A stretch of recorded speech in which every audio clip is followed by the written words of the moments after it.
Welcome to Alaska. Here's $1,000. Well, it's about time.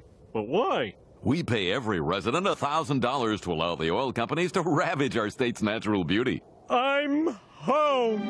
Oh, thanks. We're back. I'm here with Jesse Myerson, Catherine Rampell, and Josh Barro. That is a real policy in Alaska. Alaskans collectively own the oil wealth of that state. They lease it out to private resource companies that take it out of the ground, and then they get a benefit, and they cut a check to every Alaska resident every year. That's right. And this is basically, it's the closest thing we have in the States to what is known by economists as a universal basic income. Yeah, so it's paid for by this thing, the Alaska Permanent Fund, which basically is just like any pension fund or hedge fund or whatever. There's a fund manager, and they invest passively in stocks and bonds, and then they just pay a dividend to everybody. And there's, you know, the distance between the people managing firms in the United States and the people who actually own them is so great that basically anybody could own the firms and just let them be. So if we just had a big fund that paid dividends to everybody, it wouldn't really affect. Okay, so just slow that down for a second, right? So the idea here is you have the government own portfolios, right? Essentially have the government invest in the stock market. This is known in other countries as sovereign wealth funds,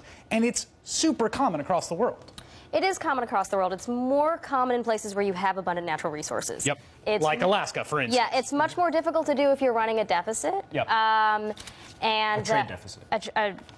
Budget. Fiscal deficit. A budget deficit. A budget deficit, yeah. I mean, well, no one else need has money to buy American the stocks. reserve yeah, currency. So, exactly. right. You need the money to buy the stocks. And that's why it tends to build up in places like Norway and other folks. They accrue all these assets because they're like, we're selling you our oil, and now we've got these bucks here sitting in their bank account. What do we do with them? Oh, let's invest them in a portfolio. Yeah, I mean, and one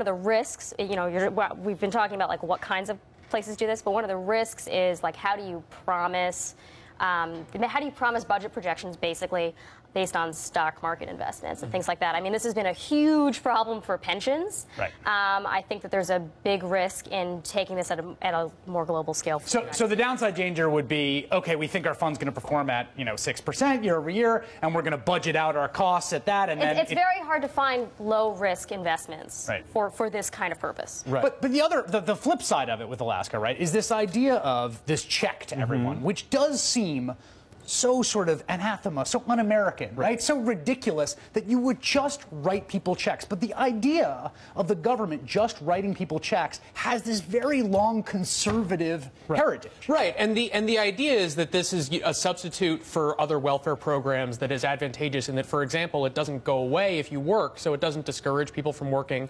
It would also tighten up labor markets. The checks that are envisioned in these programs would be a lot bigger than the Alaska check, which is about $1,000 or $1,500 a year. It would, for example, be a poverty level income for everybody, so that it would theoretically give you the option not to work, or in a two-parent family, maybe one parent would choose not to work. Wait, you're telling me that, so just so this is clear, because I want people to understand this idea, right? The idea is that the government writes people a check for, say, $20,000 a year because you're an American citizen, and that's basically what we're saying is a minimum to get by.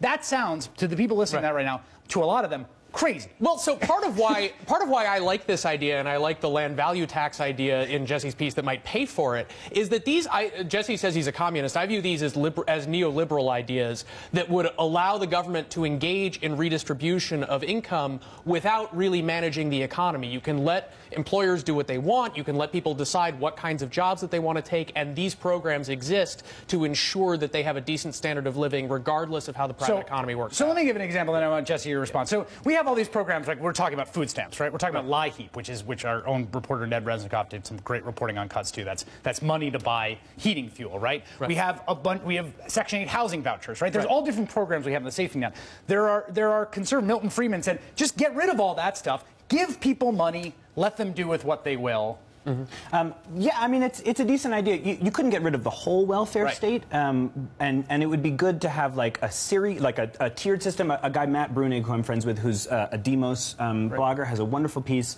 about a tiered system where you could retain, for instance, disability payments, give an extra universal basic income to parents so that they could pay for their kids, and really what this could do is ennoble and dignify the work that we don't consider work in the country, like child rearing and domestic work, and typically women's work that is invisible and uncompensated, and this can allow people to do that work and still be able to survive. My big wrap on this is the fact that what I liked about this piece is that the big thing that looms over American economy right now is the labor market's broken, and we have too many people in poverty, and that should be the thing. Whatever they're coming from the left or right, that's what we need solutions for. Jesse Myerson from Rolling Stone, Catherine Rampell from New York Times, Josh Barro from Business Insider. All in for this evening. Rachel Maddow Show starts right now. Good evening, Rachel. Good evening, Chris. Thanks very much, my friend.